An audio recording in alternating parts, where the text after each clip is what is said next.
నీలిగానట్టి నీళ్ళనే దేవాలి లింగ పూజలు చేసి నూతరించాలి. ఇంతేనా పరమేశ్వర?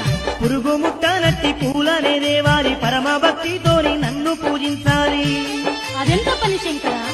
చీడ ముట్టనట్టి పత్రినే దేవాలి భక్తితో భజించి నూతరించాలి. ఓ నా గౌరీ ఓ అర్ధనారి భక్తితో నా మనసును గరిగించాలి. ఓ నా ఈశ్వరి ఓ నా పార్వతి. అయ్యో శంకర, ఈ చిన్న కోరికను తీర్చలేననుకుంటివా? నువ్వడిగినట్లే ఎంగిలిగానట్టి నీళ్లతో లింగ పూజలు చేసి పురుగు ముట్టనట్టి పువ్వులతో లింగాన్ని అలంకరించి చీడ ముట్టనట్టి పత్రితో నిన్ను పూజిస్తా పరమేశ్వర. మరి నాకెంతమంది సంతానం కావాలో అడగలేదు పరమేశ్వర. ఎంతమంది సంతానం కావాలి పార్వతి? 125 మంది మగపిల్లలు, 125 మంది ఆడపిల్లలను సంతాన ఫలముగా ప్రసాదించు ఈశ్వర.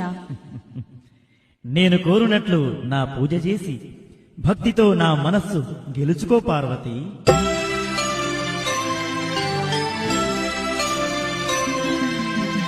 అదెంత పని అని ఆ అర్ధనారీశ్వరి శివుని మాటల ఉపాయం తెలుసుకోక శివుని దీవెననైనా అడగకుండా ఒక చేత బంగారు జలబిందెను చేత బట్టి ఇంకొక చేత పూల బుట్టిని పట్టుకొని బయలుదేరిపోతున్నదమ్మో.